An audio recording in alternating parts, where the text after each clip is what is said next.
Jezreel, donde Dios siembra. Nuestro propósito es compartir las verdades de la palabra de Dios, que han demostrado ser vigentes y relevantes para transformar las vidas de todos aquellos que ponen su confianza en Cristo Jesús. Bienvenidos a la prédica de hoy. Juan 1.12. Comencemos ahí, estamos hablando de cuál es esa nueva relación, qué es lo que Dios dice de mí y que es importante para el concepto que yo debo tener de mí mismo. En Juan 1.12 dice, mas a todos los que le recibieron, a los que creen en su nombre, les dio potestad de ser hechos hijos de Dios. El versículo que antecede es un versículo muy importante porque dice, a los suyos vino y los suyos no le recibieron.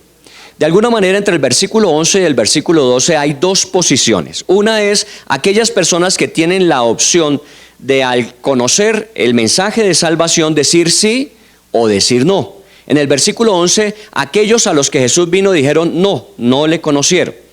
Pero en el versículo 12 nos habla de aquellos que aceptaron a Jesús como Señor y Salvador a sus vidas y comenzaron a seguirle.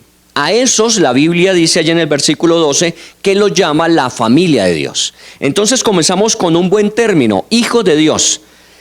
Si alguien me preguntara, ¿quién es usted?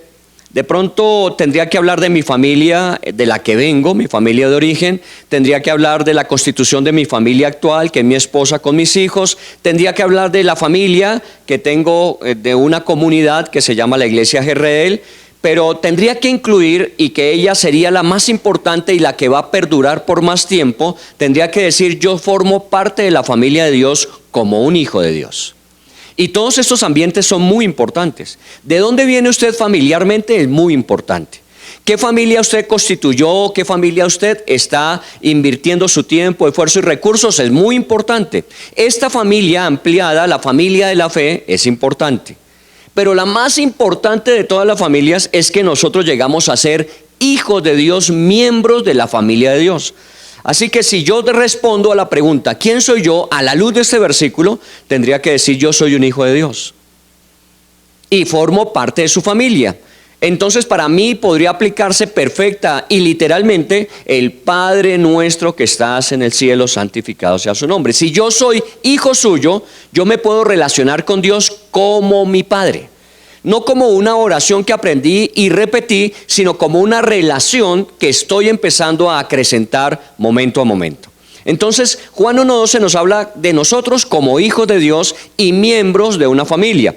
De hecho, los miembros de una misma familia que son hijos del mismo papá y mamá, obviamente son entre ellos hermanos. Entonces también generamos una nueva relación entre nosotros. Nos llamamos hermanos de esa familia de Dios. Bueno, ustedes conocen nuestra dinámica particular como iglesia y es que normalmente no nos llamamos permanentemente hermano o hermana. Hay denominaciones religiosas, hay congregaciones que lo hacen. Y usted de pronto ha escuchado que el hermano y que la hermana, y bueno, es válido. ¿Por qué? Porque formamos parte de una familia como hermanos. Nosotros, de alguna manera, sin decir que no es válido ser hermanos, preferimos relacionarnos por los nombres. Porque es bueno saber que esa persona tiene un nombre y ese nombre una identidad. Y entonces es bueno llamarle a usted María, Juan, a Alicia, Pedro. Es bueno llamarnos por los nombres, pero la realidad es que también somos hermanos en Cristo. Vamos a irnos a otro versículo de la Biblia, Efesios capítulo 2, versículo 19. Si usted tiene su Biblia, me acompaña y si no, escuche lo que dice Pablo a través de Efesios 2:19. ¿Listos? Así que ya no sois extranjeros ni advenedizos, sino conciudadanos de los santos y miembros de la familia de Dios. Pablo recuerde que fue a compartir esas buenas nuevas a un ambiente no judío.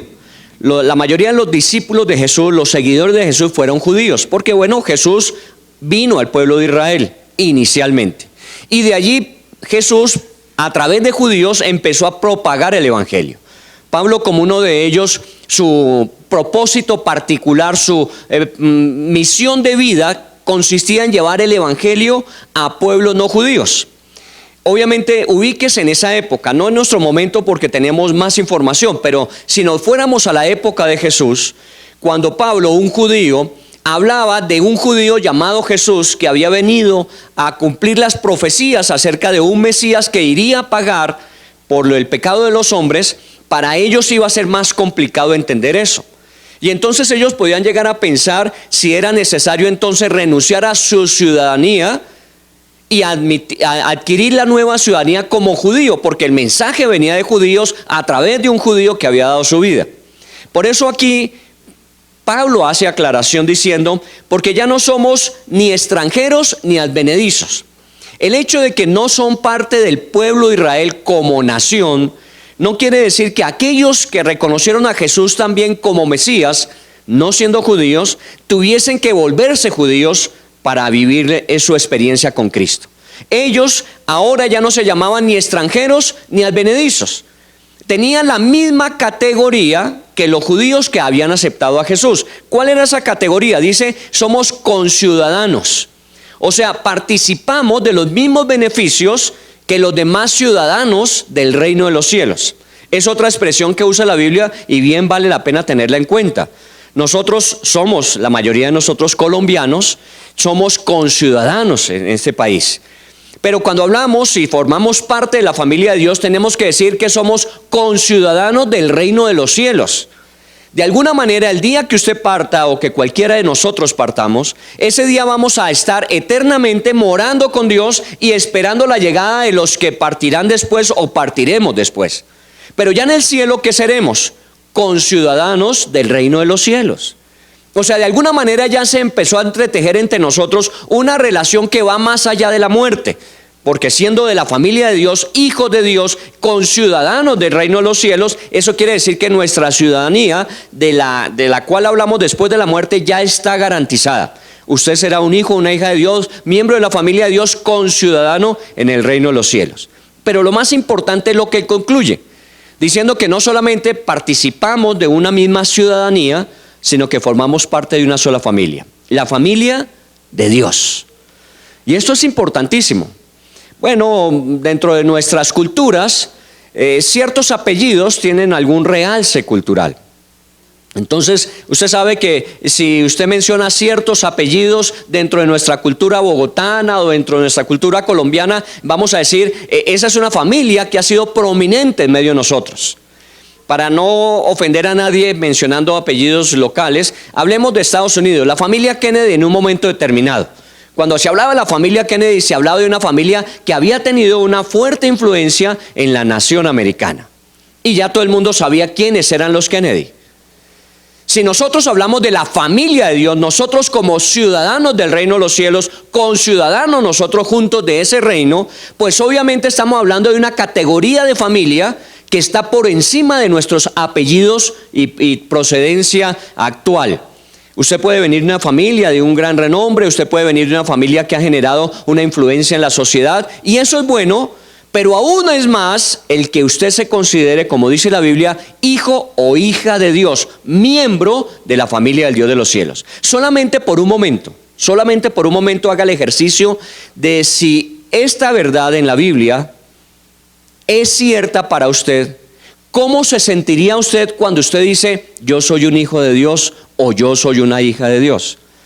Solamente haga el ejercicio en su mente. Usted está delante de alguien y esa persona le pregunta, bueno, me han dicho cosas de ti, pero me gustaría saber quién eres. Y lo primero que usted le va a expresar a esa persona es, yo soy un hijo de Dios. O usted diría, yo soy una hija de Dios. ¿Cómo se siente? A veces uno dice, bueno, eso más bien dejémoslo para las intimidades. Eso dejémoslo para una conversación ya más familiar. Porque yo no me voy a presentar como un hijo de Dios o como una hija de Dios. ¿Por qué no? ¿Por qué nos cuesta a nosotros en un momento determinado hablar de esa esencia de lo que Dios nos ha permitido a través de Cristo tener? Hijos de Dios. Claro, estamos en el siglo XXI, donde hay muchas corrientes filosóficas acerca de Dios y obviamente hay muchas de ellas que contradicen o niegan a Dios. Entonces hablar de Dios, dependiendo del ambiente en que usted esté, puede ser favorable o desfavorable. Si usted se encuentra con una persona que no cree en Dios, le va a decir, usted, un hijo de Dios, pero si Dios no existe, entonces usted no existiría si es su hijo. Y lo dejaría a usted como medio, turuleto. Pero la verdad es que usted es un hijo o una hija de Dios. Y eso significa que de alguna manera tiene un relacionamiento con el Dios creador de todo el universo y que tiene control de todas las situaciones para cumplir un plan de redención que nos da vida con propósito en el presente y vida eterna en el futuro. Así que yo me tendría que sentir el hombre más feliz, más orgulloso, el hombre que de alguna manera se siente más privilegiado porque mi vida fue llevada a un nivel superior al que cualquiera de las familias terrenalmente hablando podía lograr. Porque todo lo que hagamos aquí se queda. Pero cuando adquirimos una nacionalidad que trasciende más allá de la muerte, obviamente nos acompañará aún allá. Por eso es importante que nosotros entendamos que somos de la familia de Dios. Y ya llevamos 2 versículos, 2 contextos diferentes donde nos habla de lo mismo. Somos hijos de Dios, por lo tanto formamos parte de su familia. Y veamos un tercer versículo. El mismo autor del Evangelio en la primera epístola de Juan. Primera epístola, si usted se va hacia el final de su Biblia, usted encontrará la primera de Juan en el capítulo 3. O en su dispositivo usted busque primera de Juan 3, versículos 1 y 2. Dice, mirad cuál amor nos ha dado el Padre. Mirad cuál amor. Ahora, aquí tengo que aclarar. Este cuál amor no es menospreciando el amor que Dios nos ha dado, sino considerando el valor del amor que Dios nos ha dado. Entonces, leámoslo con la intencionalidad gramatical que presenta. Mirad cuál amor Dios nos ha dado. Miren cuán grande es el amor de Dios para que seamos llamados hijos de Dios. Para que seamos llamados hijos de Dios. Tan grande es el amor de Dios, tan grande es que Él se da el lujo de decir que nosotros somos sus hijos. Tan grande es el amor. ¿Cuál de nosotros, y esto lo hago con todo el respeto que usted me merece, cuál de nosotros nos sentiríamos dignos de que Dios nos incluyera en su familia? Si como personas que somos y humanos, tenemos una cantidad de fallas y normalmente esas fallas van en contra de lo que Él, Dios, ha establecido. No se ponga a pensar en muchas normas, solamente coja los 10 mandamientos. Y los 10 mandamientos establecen la forma en que Dios a sus miembros de familia trata y relaciona. Y entonces uno al hacer la evaluación de los 10 mandamientos, yo soy una persona que cumple a cabalidad los 10 mandamientos. Tengo que reconocer que no. Que si fuera por el mérito de los 10 mandamientos para acceder a la familia de Dios, no tendría lugar. Por eso dice la Biblia, cuán grande es el amor de Dios, que aunque no seamos perfectos, aún pecadores, Cristo murió por nosotros para hacernos parte de la familia de Dios. Cuán grande es el amor de Dios, que nos llama Él a nosotros hijos de Dios. Luego continúa en el versículo 1 diciendo, por esto el mundo no nos conoce, porque no le conoció a Él. Amados, dice el versículo 2, ahora somos hijos de Dios, ahora somos hijos de Dios y aún no se ha manifestado lo que hemos de ser. Dios nos llama a sus hijos. Y efectivamente nosotros decimos, es un honor para nosotros, es un beneficio gratuito porque no fue meritorio, no ha sido que nosotros hemos obtenido ese favor, sino que Él nos lo dio por gracia, por favor, por regalo. Pero luego dice, somos hijos de Dios, pero aún no se ha manifestado lo que hemos de ser. ¿Cuál es el secreto de la vida cristiana con respecto a la práctica? Y es que cada día vamos aprendiendo a vivir como corresponde a un miembro de la familia de Dios. En estos días hemos estado escuchando en Inglaterra, en Londres, en la Casa Real, una decisión que tomó uno de los hijos. Y uno de los hijos dijo, bueno, yo ya no quiero seguir con la vida que lleva la monarquía en Inglaterra. Yo quiero vivir una vida aparte de esa monarquía. Yo quiero valerme por mí mismo, mi trabajo, yo no quiero seguir dependiendo de esa línea monárquica que han tenido por tantos tiempos. Usted vio todo el revuelo que eso presentó. ¿Cómo así que no quiere vivir como la familia real? Bueno, es una elección que él tomó. Y seguramente tendrá que asumir lo que eso conlleva. Pero es una decisión que él tomó. Y eso va a llevar a un cambio en su estructura de vida. Seguramente pues gozará de algunos beneficios como hijo, pero tendrá que asumir otras responsabilidades como parte, como ya no formando parte de la familia. Muy bien, aquí lo que plantea la Biblia es que no habiendo nosotros nacido dentro de esa familia, fuimos incorporados en ella. Y entonces nosotros llegamos allí y en lugar de hacer como el príncipe Harry, de desaprender a vivir como, tenemos que aprender a vivir como. Porque nosotros venimos de afuera hacia adentro. Él estaba adentro y salió, y él tiene que aprender a vivir fuera de esa familia. Ahora nosotros llegamos a la familia de Dios y tenemos que aprender a vivir como esa familia. ¿Y qué nos enseña la Biblia? ¿Cómo es esa familia? ¿Y cómo se comportan los miembros de esa familia? ¿Y cuál es la relación del padre con esos hijos de esa familia? Y empezamos a vivir la dinámica práctica de la vida cristiana. No solamente somos hijos de Dios, sino que nos esforzamos para vivir como tales. Por eso la Biblia dice, y todavía no se ha manifestado en nosotros lo que hemos de ser. Usted ya es un hijo de Dios, pero vivir como un hijo de Dios es algo que cada día estamos esforzándonos por hacer. Por eso tengámonos paciencia, porque todavía no vivimos en el 100% de la posibilidad de hijos de Dios. O sea, muchas veces si nos vieran a nosotros en nuestros actos o en nuestros pensamientos o en nuestras actitudes, dirían, usted no parece un hijo de Dios. Y cierto, usted no parece un hijo de Dios. Y tendríamos que decirle, en algunas áreas de mi vida todavía estoy trabajando para aprender a vivir como vive un hijo de Dios. Pero me ha costado. Y vamos a ver por qué nos ha costado. Porque en el caso contrario a Harry, nosotros veníamos de un contexto familiar. Su familia, la familia que Dios le dio en esta tierra para llegar a ella y para comenzar a proyectar su vida hacia el futuro, su familia. Y nosotros vivimos, aún algunos todavía viven, en su familia. Y dentro de su familia hay unas normas, hay unos comportamientos, hay unos esquemas mentales, hay unos principios, hay unos valores, y esos son los que nosotros hemos vivido todo este tiempo. Y cuando dicen, ahora somos parte de la familia de Dios, la pregunta es, ¿todo aquello que vivíamos en la familia de origen es lo que Dios nos dice que tenemos que tener en esta nueva familia? Entonces ahí viene la pregunta. ¿Todos los modelos que hemos tenido de familia son como la familia de Dios? Mire, mi mamá, yo les he dicho, y bueno, sigamos orando por ella, está en su proceso de recuperación, bastante deteriorada, se ha encontrado en este último tiempo por la operación. Mi familia viene de un contexto católico. Yo recibí a Cristo en un contexto carismático católico. ¿Está bien? Para que entendamos que la religión en un momento determinado no es el problema.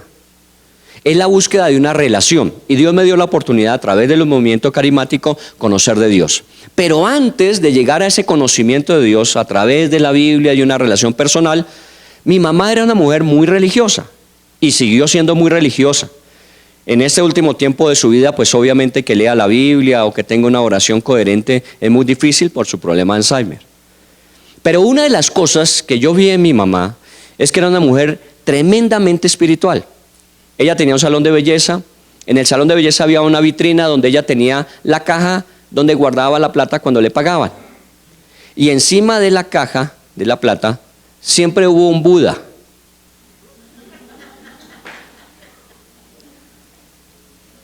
¿Malo? No, porque dentro de su contexto, ella de alguna manera consideraba que el gordito Buda que estaba sentado en la caja no le iba a dejar que la abrieran. Pero más que eso es que ella necesitaba una protección que fuera más allá de lo que nosotros podíamos dar, una protección espiritual. Pero además de eso, mi mamá, ustedes saben y le he contado, iba los lunes al cementerio al día de las ánimas. Yo también pasé por esas, no crea. Y uno tenía que chuparse el frío a las 6 de la tarde en el cementerio aquí del norte, y ella hacía sus oraciones ahí. ¿Cómo era mi mamá? Una mujer religiosa.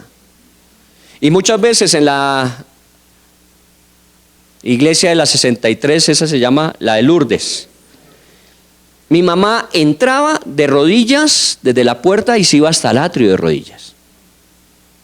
Y yo me acuerdo, yo caminaba al lado de ella acompañándola porque pues siempre había alguien que la acompañaba. Mi mamá era muy religiosa.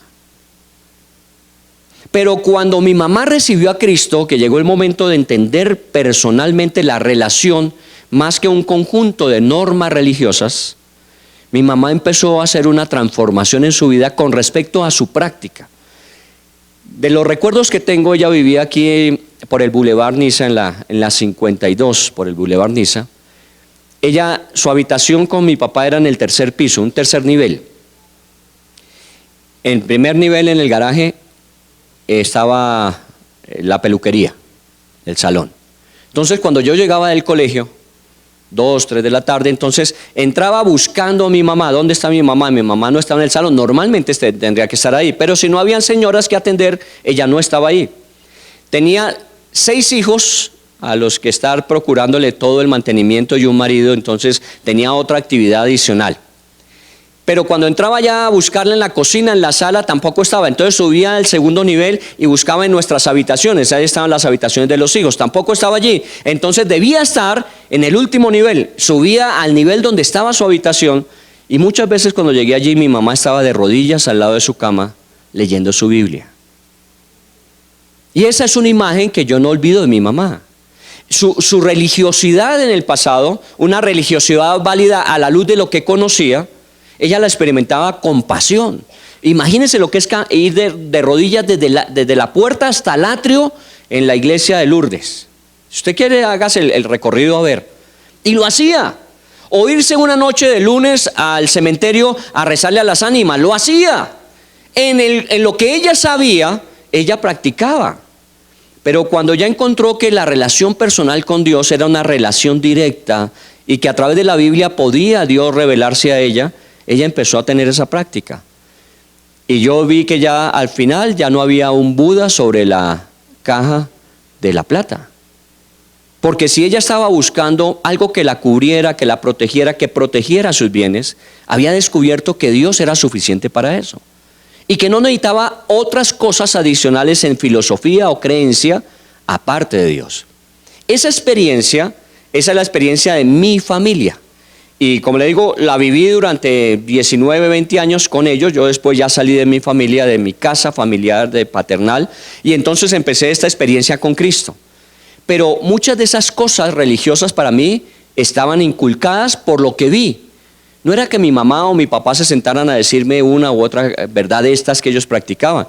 Nunca supe por qué Buda estaba sobre la caja. Me imagino que era por eso, por protección, y que si le rascaba la barriga Buda daba más platica. De pronto era eso, eran creencias. Pero hoy, a Dios gracias, la experiencia de mi mamá y de nuestra familia es una experiencia personal con Dios, y a través de la Biblia un nuevo conocimiento más allá de lo que sabíamos. Muy bien, ¿de dónde viene usted? ¿Cuál ha sido su experiencia familiar? Y no solamente hablamos desde el punto de vista religioso, sino cuál ha sido su experiencia familiar desde el punto de vista relacional. En esta semana hablaba con una pareja y él, como muchos de los hombres decimos, no, es que mire, es que yo para expresar emociones, yo no soy bueno. Yo le digo ocasionalmente que la quiero, pero es que ella quiere que yo se lo viva diciendo todo el tiempo. De pronto es que la familia de ella todo el tiempo lo hacían. Y entonces todo el tiempo el papá y la mamá, te quiero mucho, hijito, te quiero, mamá, te quiero, todo el mundo se quería. Y en cambio en la familia de él, todo el mundo se quería, pero nadie lo decía. Y entonces llegamos a la experiencia familiar donde yo necesito que me lo iban diciendo porque yo vengo de una familia que lo decía siempre. Y él viene de una familia donde pocas veces lo decían. Y ¿sabe qué? Eso genera un problema relacional en el matrimonio. Porque la mujer empieza a decir, ¿será que sí me quiere? Porque si no me lo dice, si a mí me decían que me querían porque me querían, si no me lo dicen debe ser porque no me quiere. Y entonces damos lugar a videos en nuestra mente, a películas en nuestra mente, y empezamos a generar grietas y fisuras.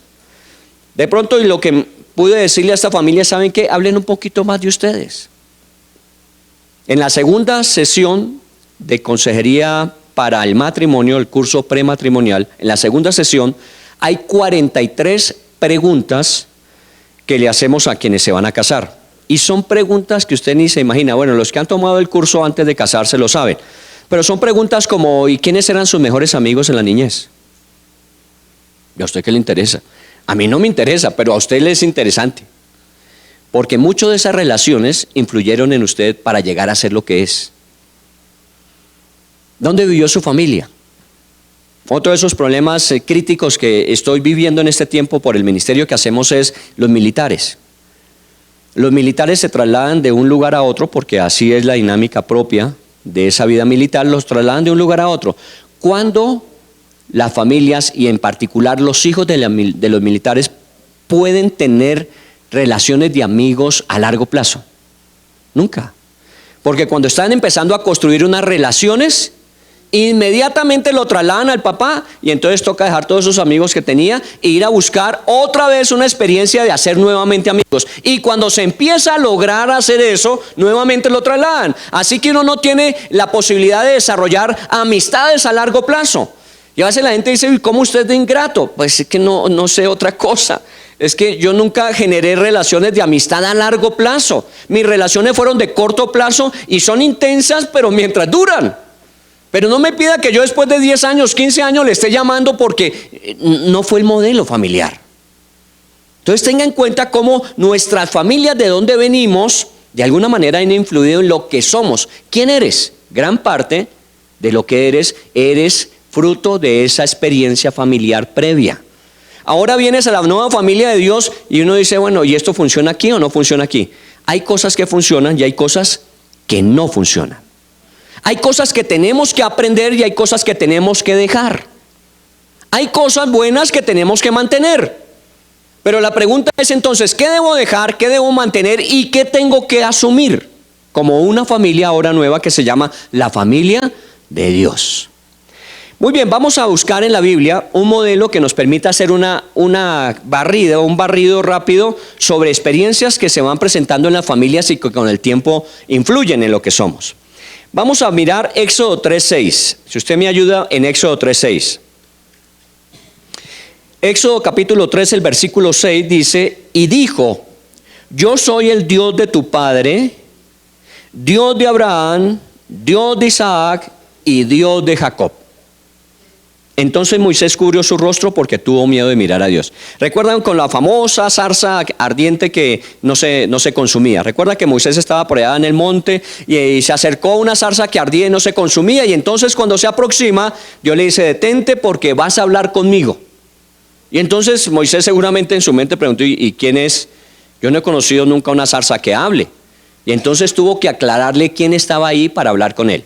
Yo soy el Dios de tu padre Abraham, Isaac y Jacob. Y si usted mira, en esa sola frase está hablando de 3 generaciones diferentes. Yo soy el Dios que se reveló a Abraham en Ur de los Caldeos y que le hizo una promesa de que tendría una gran descendencia que comenzó con su hijo llamado Isaac y que luego en su nieto llamado Jacob formó las 12 tribus que dio lugar al pueblo de Israel. Estamos hablando de 3 generaciones a través de las cuales Dios está revelando a Moisés. Yo soy el Dios de las generaciones anteriores, Abraham, Isaac y Jacob. Y lo más tenaz es que le dice, yo soy el Dios de tu padre. O sea que Moisés tendría que ser hijo de ¿quién? O de Isaac o de Jacob. Porque Moisés viene mucho tiempo después de Abraham. Y entre Abraham y Moisés estaría Isaac. Y entre Isaac y Moisés está Jacob. Pero entre Jacob y Moisés están las 12 tribus de Israel. Así que de alguna manera lo que le está diciendo a Moisés es que aunque tú tienes una familia aquí próxima, ¿cierto? Moisés es de la familia de Leví. Entonces le dice, tú eres hijo de Abraham. Tú vienes en descendencia desde Abraham, que yo lo escogí a él, a su hijo Isaac, a Jacob, y de esas 12 tribus, tú eres parte de esas 12 tribus. O sea que si de alguna manera te conectas, tú eres hijo de Abraham, el Dios de tu padre Abraham. Entonces mire cómo de alguna forma la vida de Moisés tenía una relación con sus ancestros. Usted es hijo de su papá y su mamá, pero de alguna forma podríamos decir, usted es hijo de sus abuelos o tatarabuelos o bisabuelos, porque ellos forman parte de su herencia. Y muchas cosas que vienen desde Abraham, Isaac y Jacob vienen a su vida. ¿Qué vino a la vida de Moisés como resultado de venir desde Abraham? Todas las promesas que Dios le hizo a Abraham. Porque esas promesas fueron de Abraham a Isaac, de Isaac a Jacob, de Jacob a sus 12 hijos, y entre esos hijos estaba Moisés. Entonces lo que Dios le prometió a Abraham era real también para Moisés. Mire qué bueno. Qué bueno que una familia en un momento determinado, por esfuerzo, trabajo, por dedicación, hayan logrado hacer unos recursos para heredar a su familia. Y entonces sus hijos se vuelven herederos. Y estos herederos igualmente ellos trabajan consciente, dedicadamente, juiciosamente, y cuando mueren dejan una herencia a sus siguientes herederos. Ya llevamos 3 generaciones. Y esos hacen lo mismo y le dejan, seguramente después de 5 o 6 generaciones, nosotros ya recibimos una herencia desde que nacimos. No hemos tenido que trabajar por ella, las generaciones anteriores trabajaron, ahora nosotros tenemos que seguir trabajando para las que vienen, pero podemos disfrutar de lo que otros hicieron. Las bendiciones de Abraham, Isaac y Jacob ahora eran de Moisés y tenía que disfrutarlas. Pero también, así como las bendiciones, podemos hablar de los malos ejemplos, malos modelos o malos procederes. También las consecuencias de lo que ellos hicieron tienen que venir, porque nosotros somos muy dados a que lo bueno sí, pero lo malo no, ¿cierto? Si es plática y herencia, que venga, pero si son consecuencias de actos equivocados en el pasado, eso no los quiero yo. Pero si somos conscientes, heredamos lo uno con lo otro. Son las dos caras de la misma moneda. Y entonces tenemos que hacernos partícipes de eso. Aquí en el versículo 3, en el capítulo 3 de Éxodo, decíamos de Abraham con la bendición. Pero Abraham no solamente heredó para sus descendientes bendición, que ese fue el pequeño problema. Vamos a ir, por favor, en Génesis 12, si usted se ubica, solamente ahí se ubica, si usted tiene su Biblia. En Génesis 12 hubo una primera ocasión en que Abraham, cuando le tocó ir a Egipto, llegó a Egipto con su esposa y parece ser que su esposa Sara, aunque era estéril, era muy bonita. Y entonces el peligro de tener una novia bonita es que todo el mundo la mira, ¿cierto? Por eso consígase una más o menos. No tan bonita porque no va a tener siempre problema con un chulo por ahí al lado. Pero Abraham tenía una mujer bonita y entonces cuando Abraham llega a Egipto, dice, uy, si mi mujer es tan bonita y estamos en una nación extranjera, le quedará fácil matarme y quedarse con ella. Entonces vamos a evitarnos ese problema. Y Abraham le dice a su esposa, ¿sabes qué? Si preguntan quién eres, tú vas a decir que eres mi hermana. Y de alguna manera tenían razón. De alguna manera tenían razón. Pero más que su hermana era su esposa, por quien él tenía que velar, a quien tenía que cuidar. De alguna manera él era el proveedor de su casa, comenzando con su esposa, porque era estéril. Bueno, pues Sarita, como muchas de ustedes, es una mujer muy obediente a su esposo. Y le dijo, está bien, si usted dice que somos hermanos, yo digo que somos hermanos. Y cuando llegó allá a Egipto, inmediatamente la vieron y preguntaron quién es. Y cuando preguntaron, ¿y ustedes quiénes son? No, somos hermanos. Ah, muy bien, son hermanos, chévere. Entonces es bueno tener un cuñado como usted.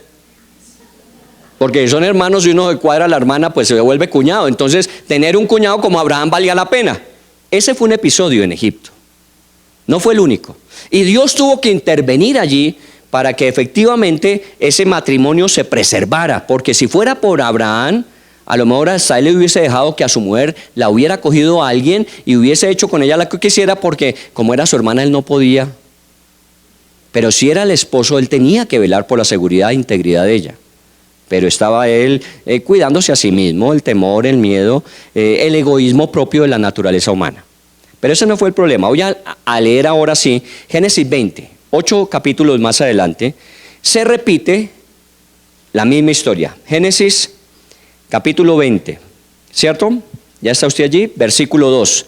Y dijo Abraham de Sara su mujer, es mi hermana. Es diferente al capítulo 12, pero está diciendo exactamente lo mismo.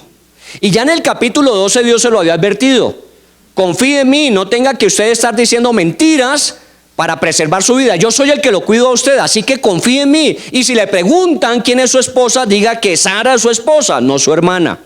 Pero 8 capítulos más adelante está Abraham repitiendo la misma historia.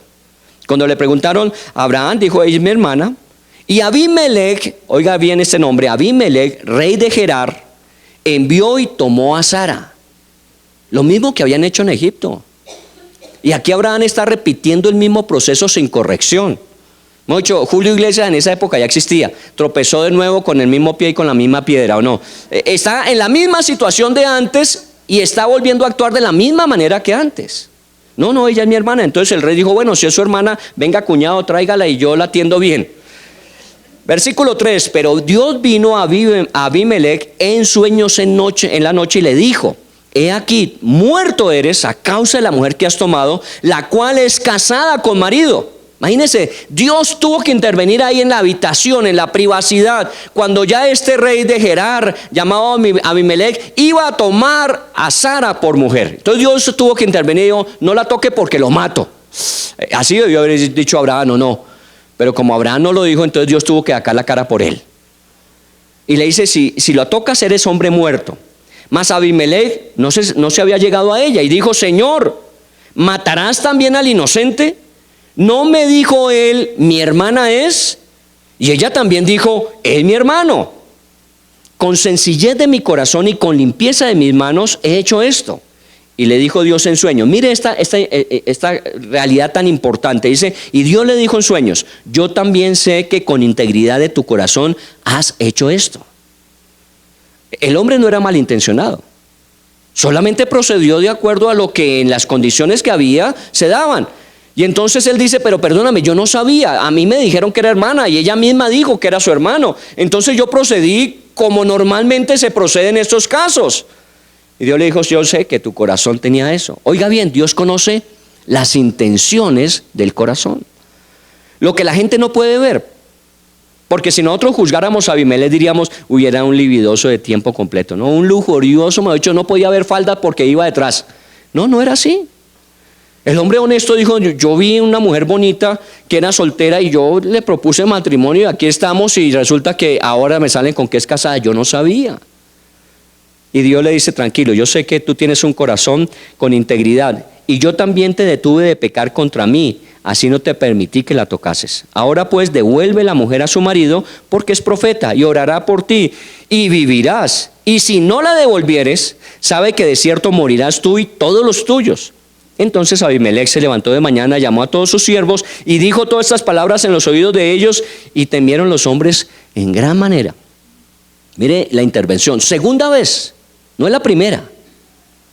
Y Abraham vuelve y repite otra vez la misma situación. Abraham no era un hombre como uno a veces se imagina que no fallaba, infalible. Abraham, el hombre de la fe, es un hombre no. Miren, ayer aprendí algo que estaba compartiendo con alguien. Los hombres de Dios, usted y yo somos hombres y en el caso de ustedes mujeres, mujeres de Dios. Yo eso lo creo. Porque somos personas que nos esforzamos, siendo miembros de la familia de Dios, de vivir como hijos de Dios. Somos hombres y mujeres de Dios, nos esforzamos, pero a veces se nota mucho más el hombre que Dios. ¿Sí o no? A veces se nota más el hombre. Y todavía se ve mucho de nosotros en esto de que somos hijos de Dios. Si fuéramos hijos de Dios, al 100% se notaría más Dios que nosotros. Pero estamos en un proceso que nos esforzamos porque se note más Dios que este hombre que muchas veces saca la cabeza. Aquí Abraham está sacando la cabeza. Aquí está el hombre de Dios. Y pues el que esté sin pecado, que tire la primera piedra. Espérenme, agacho. De pronto hay alguien que ya superó el bien y el mal y está en medio de nosotros como un santo. Pero de resto creo que todos estamos en el mismo proceso de aprender de los errores y equivocaciones. Y seguramente que Abraham ya con 2 experiencias, ya la tercera no tenía que actuar así. A Dios gracias no nos cuentan una tercera. Parece que aprendió la lección o que Sara se volvió fea. Una de dos tenía que ser, o él aprendió o Sara se volvió tan fea que nadie más la miró, ni el óxido. Bueno, Abraham aprendió la lección, pero el problema es que ese hábito de mentir empezó a pasar de generación en generación.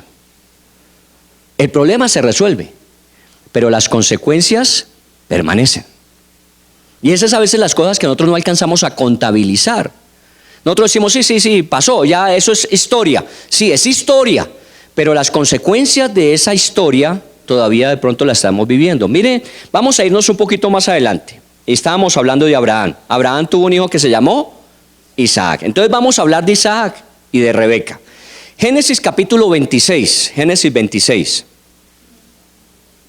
Génesis 26, versículo 1. ¿Listos? Génesis 26, 1. Dice, después hubo hambre en la tierra, además de la primera hambre que hubo en los días de Abraham. Entonces ya nos está remontando a un tiempo pasado de Abraham, donde hubo en algún momento hambre, pero ahora dice, como en esa época hubo hambre, en esta época diferente también hubo hambre. Entonces no es la época de Abraham, la época de Abraham es pasado. En esta época hubo hambre. Dice en el versículo 1 después, y se fue Isaac a Abimelech, rey de los filisteos, en Gerar. ¿Recuerdan? Cuando leímos el pasaje anterior de lo que sucedió con Abraham y su esposa Sara, fue en Gerar, y el rey que estaba en esa época de Abraham se llamaba Abimelech. Y cuando sucede esto con el hijo de Abraham llamado Isaac, que tienen problemas de sustento, él se va hacia la tierra de Gerar y allí sigue siendo rey. ¿Quién? Oiga bien cómo se van uniendo historias. Y entonces el hijo está donde el papá la embarró de esa forma. ¿Qué pasó? Versículo 2. Y se le apareció Jehová y le dijo, no desciendas a Egipto, habita en la tierra que yo te diré. Habita como forastero en esta tierra y estaré contigo y te bendeciré. Porque a ti y a tu descendencia daré todas estas tierras y confirmaré el juramento que hice a Abraham tu padre. Mire, Dios sale a Isaac en un momento de crisis, no hay cómo sustentar a la familia, hay hambre. Y entonces Isaac empieza a buscar un norte para dónde dirigirse, a ver si provee alimentos. Él de pronto tuvo la opción de irse a Egipto, pero también tenía la de Gerar. Y entonces estaba en el dilema cuando Dios le dice, tranquilo, no te vayas a Egipto. No desciendas a Egipto, ve a la tierra que yo te mostraré. Y la tierra que le estaba mostrando era la tierra de Gerar. Y le dice, allí en esa tierra te voy a bendecir y te voy a dar las promesas que le hice a Abraham. Oiga bien, las promesas que Dios le hizo a su papá van a venir sobre el hijo. Bueno, excelente. Excelente, porque si Dios fue fiel a Abraham y le cubrió en todas sus realidades y necesidades, ese Dios ahora sobre el hijo de Abraham cumplirá también sus promesas, porque son heredadas ¿de quién? De Abraham. Muy bueno. ¿Y sabe qué sucedió? Me adelanto a la historia del resto, porque cuando él llegó a esa tierra, que también estaba en necesidad, Dios le dijo, coge tu semilla y siémbrala. Y entonces Isaac dijo, Señor, pero estamos en una tierra que como todas está sufriendo seguramente de falta de agua y no va a haber posibilidad de que la semilla que yo siembre dé fruto. Dijo, siémbrala. Y entonces él dijo, bueno, Señor, voy a hacerlo porque tú lo dices, pero la realidad es que si me preguntas, esto es una pérdida de tiempo. Y sembró sus semillas en la tierra de Gerar, donde seguramente los agricultores allí se habían preservado de guardar sus semillas hasta que viniera un mejor tiempo, porque no había agua. Entonces, ¿para qué iban a desperdiciar las semillas? Ellos estaban protegiendo su futuro con sus semillas. Cuando Dios le dice a Abraham, coge tus semillas y siembra. A Isaac, coge tus semillas y siémbralas. Y las sembró. ¿Y sabe qué dice la Biblia? Que cada semilla de esas dio al 100 por 1. ¿Sabe qué es eso en producción? Uno normalmente en cálculos administrativos dice, bueno, que un negocio le dé a usted el 30, el 40% es bueno. Si le da el 60% es un muy buen negocio. Si le da el 90 o 100%, eso es narcotráfico. No, porque ¿quién le promete a usted el 100%? Pero ¿sabe cuánto le dio Dios a Isaac? 100% de productividad, porque le había hecho promesas ¿a quién? A Abraham. Cuando yo hablo de mis hijos, cuando hablo de los hijos de usted que ha creído en el Señor, yo tengo que decir, ellos son herederos de las promesas que Dios nos ha hecho a nosotros. Y si me pregunta, yo he visto las promesas de Dios en la vida de mis hijos. Y he visto cómo Dios los ha cuidado, los ha guardado, les ha provisto, los ha direccionado. Porque Dios ha hablado conmigo acerca de mis hijos. El día que yo le dije, Señor, ya terminé la tarea, mis hijos son profesionales, ya desde ahí en adelante les toca a ellos, dijo, no, un momentico. Sus hijos, usted acabó la tarea con ellas, pero ahora comienza la de los nietos. Y seguramente si le doy tiempo va a ser con bisnietos, porque usted tiene que ser bendición para terceras y cuartas generaciones. Y ahí yo estoy trabajando. Ya yo pensé que me iba a pensionar y jubilar de familia. Y no, Esto continúa porque vamos a hacer bendición a los hijos, pero también a los hijos de nuestros hijos. Y piense de esa manera, todo lo que usted haga hoy es una siembra que va a venir en el tiempo. Y entonces todo aquello bueno que usted haga para su familia será una cosecha que cosecharán sus nietos, sus bisnietos. Entonces vale la pena, como también las cosas malas que Abraham hizo. También las van a cosechar de pronto los hijos, los nietos y los bisnietos. Entonces Isaac se fue para allá, fue a la tierra de Gerar, conforme Dios le había prometido que lo iba a sostener. Dice en el versículo 4, multiplicaré tu descendencia como las estrellas del cielo y daré a tu descendencia todas estas tierras y todas las naciones de la tierra serán benditas en tu simiente. Son las mismas promesas de Abraham. Por cuanto Abraham oyó mi voz y guardó mis preceptos, mis mandamientos, mis estatutos y mis leyes. Y concluye diciendo, habitó pues Isaac en Gerar. ¿Dónde? Gerar. ¿Quién era el rey? Abimelech. Y los hombres de aquel lugar le preguntaron acerca de su mujer. Parece que los patriarcas todos tenían buen gusto, ¿cierto? Porque todas las mujeres de los patriarcas, Abraham, bonita, Sara. Ahora Isaac con su esposa Raquel, bonita. Y entonces los hombres del lugar le dicen, oiga, ¿y quién es ella? Y él respondió, es mi hermana, porque tuvo miedo de decir, es mi mujer, pensando que tal vez los hombres del lugar lo matarían por causa de Rebeca, pues ella era de hermoso aspecto. ¿Sabe qué dice? Exactamente lo mismo que dijo su papá de su mamá. No, es mi hermana. Y de alguna manera Abraham tenía medio razón, pero aquí nada de razón, eran primos lejanos. Y él dijo, no, es mi hermana. Y dice muy claramente la Biblia, tuvo miedo de que lo mataran para quedarse con su esposa, pero repitió el mismo modelo familiar, en la misma ciudad donde era el mismo rey. Yo me acuerdo una vez una experiencia personal. José Luis, mi hijo mayor, de alguna manera, como cualquier hijo nuestro, cometió alguna embarrada por ahí. Y yo me acuerdo que vine a disciplinarlo y una de las cosas que él hizo fue salir corriendo. Y se subió al segundo piso. Y entonces yo me fui detrás, ¿no? Ahí practicamos nosotros la carrera, el Waze de la chancleta y todas esas cosas. Y yo iba detrás de él y yo lo veía subir y se metió a su cuarto. Y yo fui corriendo detrás de él hasta su cuarto. Pero ¿sabe qué me impresionó? Que cuando entré a su cuarto, él se estaba tirando sobre la cama.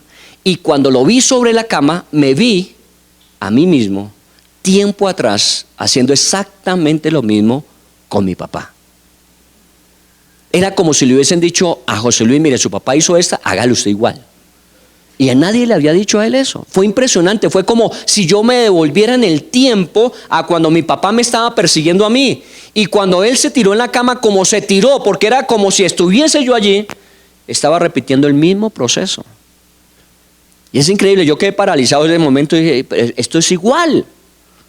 Y ahí uno puede entrar con esas cantidades de ideas que no es que yo como que esto lo viví antes. No, yo no lo viví. Es que esto que nosotros hemos vivido de alguna manera pasa a las generaciones siguientes. Y no tenemos que decirles. Eso va como la conexión genética, ¿cierto? Eso va también una conexión emocional, eso también lleva unas conexiones espirituales, eso tiene su relación. Y allí estaba él. Así me imagino que pudieron ver a Isaac, ¿no? Haciendo exactamente lo mismo que hacía su papá. El problema fue que, dice, sucedió que después que él estuvo allí muchos días, Abimelech, rey de los filisteos, mirando por la ventana, ya como que el viejito no iba a conquistar, sino ya era mirando por la ventana. Recuerde que era el rey cuando estaba el papá.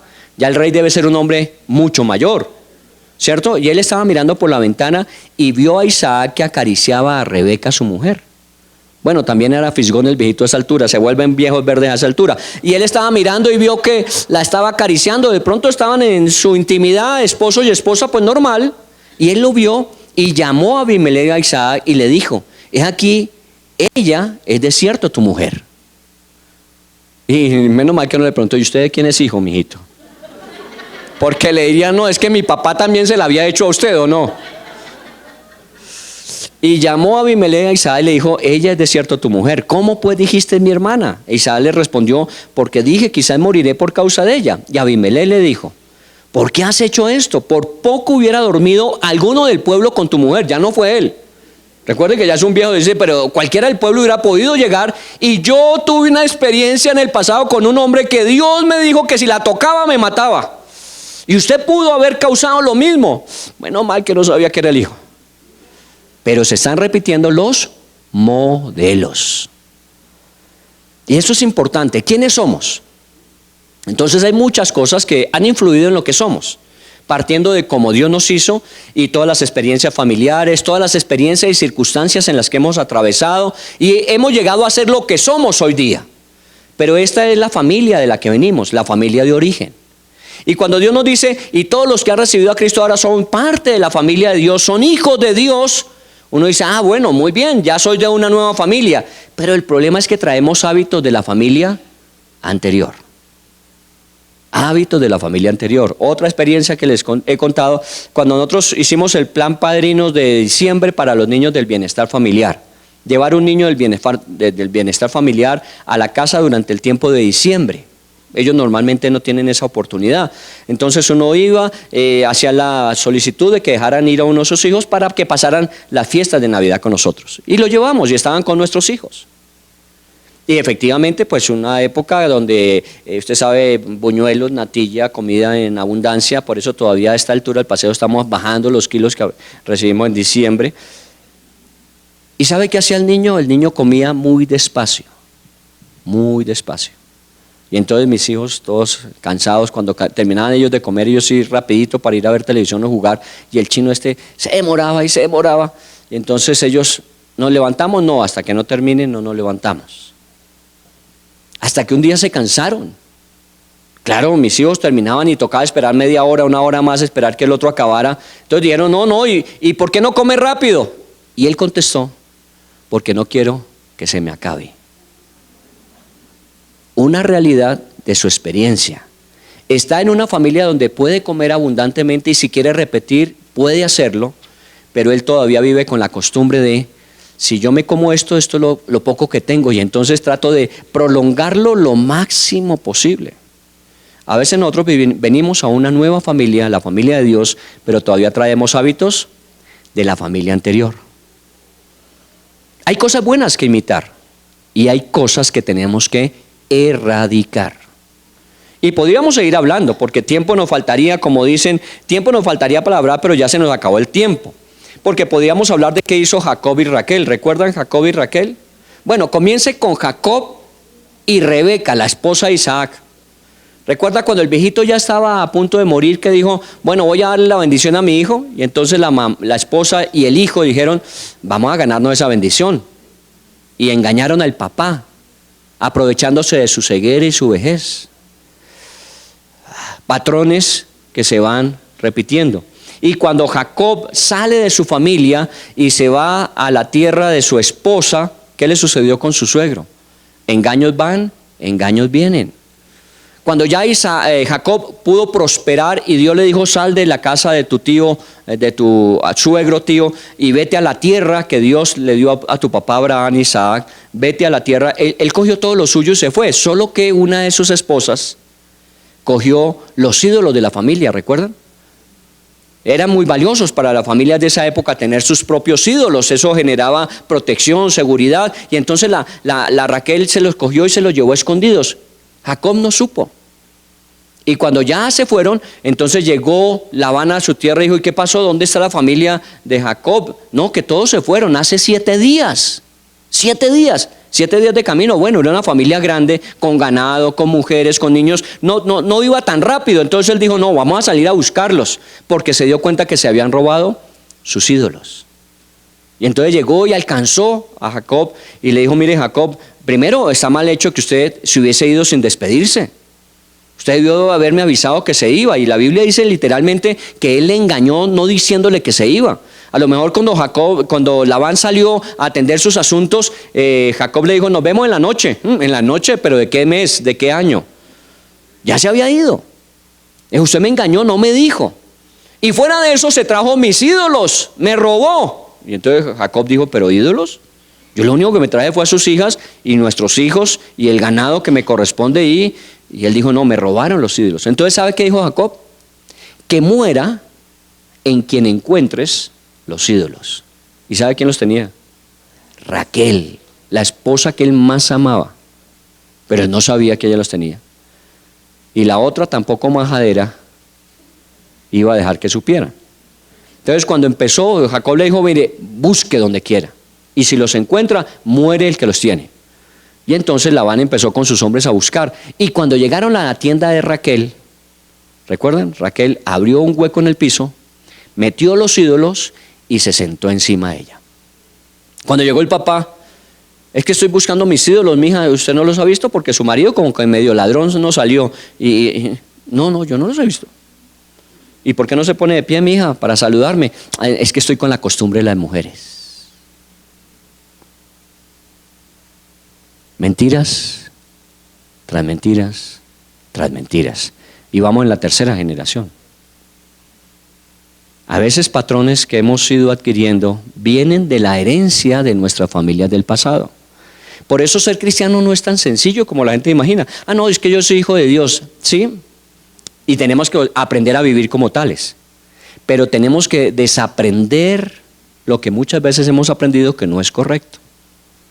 Y tenemos muchas cosas que nos hacen daño y van a hacer daño a las generaciones que vienen, que tenemos que ¿qué? Cortar. Y podíamos hablar, porque vuelvo a decir que tiempo no nos falta, podíamos hablar de las preferencias. Cada uno de estos papás tenía un hijo preferido y les causó un gran problema. Normalmente cuando los papás tienen hijos preferidos, generan separación entre los hijos. Parte de Abraham, Ismael e Isaac tuvieron que separarse, ¿recuerdan?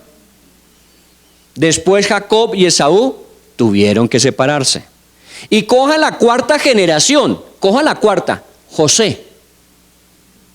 Estuvo 10 años separado de sus hermanos cuando lo vendieron y lo mandaron a Egipto. Entonces miren todos los efectos que se van produciendo generacionalmente como resultado de experiencias que hemos vivido. Muy bueno las bendiciones, pero tenemos que pensar también en lo que no es bendición, lo que nos afecta, lo que nos hace daño, porque somos hijos de Dios, pero todavía tenemos que desaprender mucho de lo que nuestras familias, contexto cultural, herencias nos han transmitido. Y esto es lo que es el trabajo cristiano. El trabajo cristiano es que cada día quiero vivir más como un hijo de Dios, como una hija de Dios, y cada vez tengo que desaprender muchas de las cosas que equivocadamente mis padres hicieron. Y si yo aprendo eso, ¿sabe quiénes son los beneficiados número 1? Mis hijos. Y los 2, mis nietos. Y los 3, mis bisnietos. Y los 4, mis tataranietos. Porque hasta la cuarta generación, dice la Biblia, llegará nuestra bendición o nuestro mal modelo. Así que pensemos, ¿quiénes somos? Y esta semana hagamos nuestra lista. ¿Qué cosas de pronto estamos repitiendo? Miren, hay familias donde el divorcio es una constante en todas las generaciones. Hay familias donde los problemas psiquiátricos, psicológicos son una generación tras generación repetitivos. Hay problemas donde las depresiones son repetitivas. Hay problemas, muchas veces hemos recibido situaciones, la mentira, el engaño, tantas cosas hemos recibido y vienen de generación en generación. Analícela. Y de pronto tengamos que hacerlo, y lo vamos a estar haciendo este mes, es decir, mire, yo hasta aquí, yo no quiero continuar con esto más allá. Está bien, ya mis padres o mis antecesores hicieron y yo he sufrido de eso, pero ¿sabe qué? Yo no quiero seguir transmitiendo eso a mis hijos. La familia de mi esposa ha muerto de cáncer. ¿Y cuál cree usted que es uno de los temores que uno tiene? El cáncer, porque eso ha sido por familia. Un momentico. Señor, yo en el nombre de Jesús quiero pedirte que nos des una completa salud, porque tú prometiste que nos darías salud en Cristo. Así que esa herencia que traemos de una familia que ha sufrido de cáncer todo el tiempo, en el nombre de Jesús queremos declarar que ya no va a continuar. Que a partir de Cristo Jesús para nosotros existe salud y va a haber remedio en medicina. Señor, yo vengo de familias separadas todo el tiempo, mis papás separados, mis abuelos separados, mis tatarabuelos separados, yo no me voy a separar. Y te pido a ti, Señor, que rompamos de una vez y para siempre lo que sucedió para poder afrontar lo que viene con bendición. Ese es el secreto de la vida cristiana. Entonces no es tanto darse golpes de pecho y esas cosas, sino reflexionar y decir, Señor, ¿sabes qué? Te necesito. Y por eso te entrego mi vida y por eso te digo, ayúdame. Yo quiero vivir como un hijo o como una hija tuyo. ¿Está bien? Dejemos hasta allí y continuamos de hoy en 8 días. Padre, en el nombre de Jesús, yo quiero agradecerte esta tarde que nos has regalado, ese día que hemos estado viviendo y vamos a terminar. Y este tiempo, este espacio que tenemos para compartir juntos de las enseñanzas de tu palabra. Gracias porque dejaste un registro escrito de tantas historias que nos permiten entender lo que tú dices. Y que cuando tú lo has dicho, se cumplirá. Sea para bendición o sea como consecuencia que nos va a afectar. Y la verdad, Dios, ninguno de nosotros, y comenzando por quien te está dirigiendo esta oración ahora, te tenemos que decir, Señor, algunos de esos modelos del pasado aún están presentes en nosotros. Modelos que vimos que no eran lo mejor, que hicieron daño, que afectaron, y que nosotros de alguna manera racional dijimos, yo no quiero repetir eso, pero lo estamos volviendo a hacer. Sé que de pronto Dios, en algunos casos de los presentes, precisamente por esos problemas de familia, nos quisimos ir de la casa rápidamente. Y salimos siendo muy jóvenes, o la primera oportunidad que tuvimos nos fuimos porque no queríamos seguir viviendo esa realidad que nos parecía nociva, dañina. Y efectivamente comenzamos una nueva experiencia de vida y nos fuimos diciendo, pero en la medida en que fuimos caminando también encontramos que habíamos dejado el hogar, pero cosas de ese hogar aún continuaban con nosotros.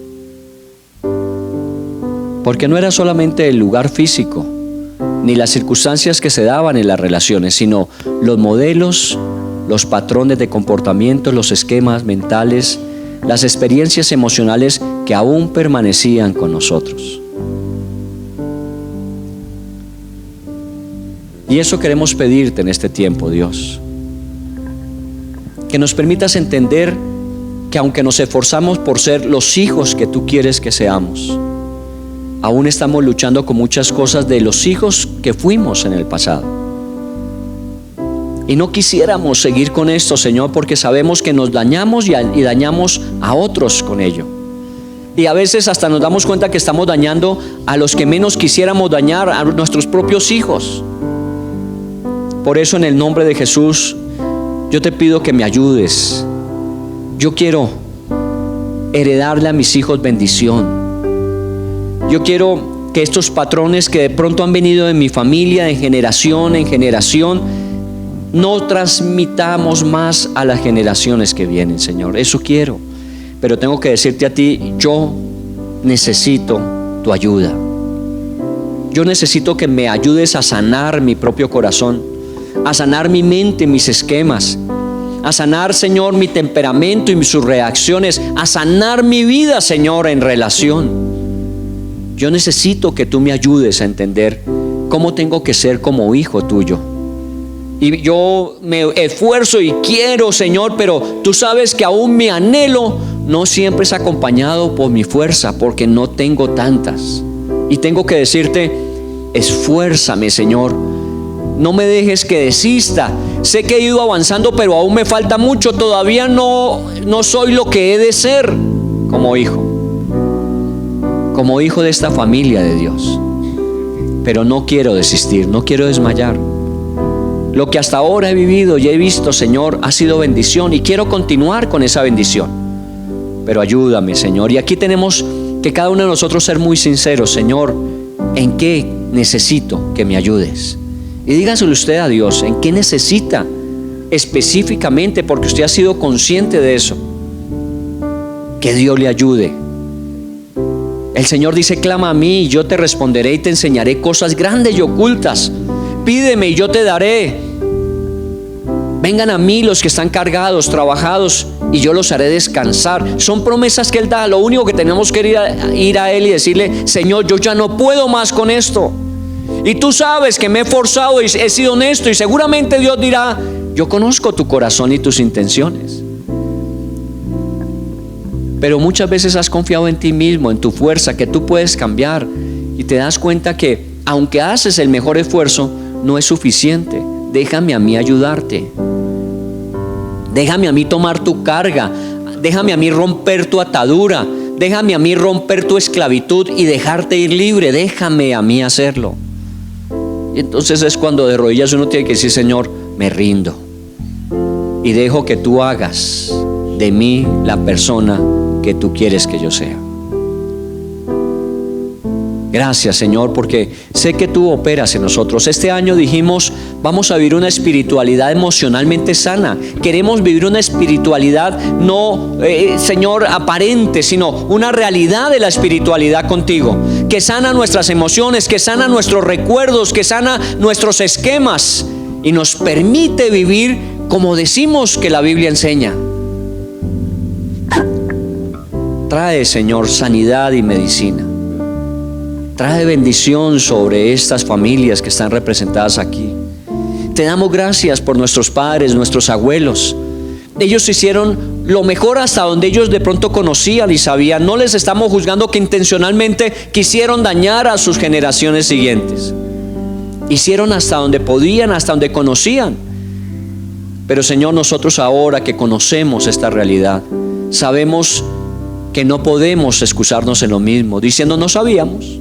Sí sabemos que seremos portadores de bendición o de afectación hacia las generaciones que vienen. Y hemos optado por ser de bendición.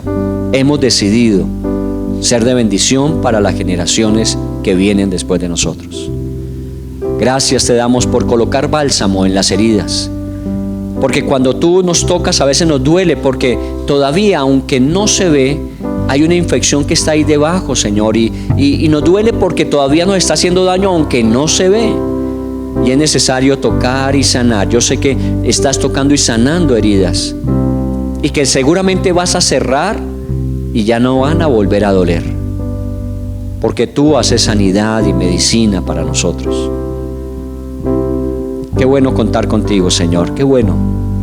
Bendícenos, oh Dios. Permítenos esta semana estar meditando y reflexionando sobre estas verdades, y cada vez que nos traigas algo a nuestro corazón o mente acerca de este tema y de esta realidad, de las herencias que hemos traído y las que estamos transmitiendo, permítenos orarte allí donde nos encontremos, diciendo: Señor, tú me enseñaste que yo puedo romper ya eso.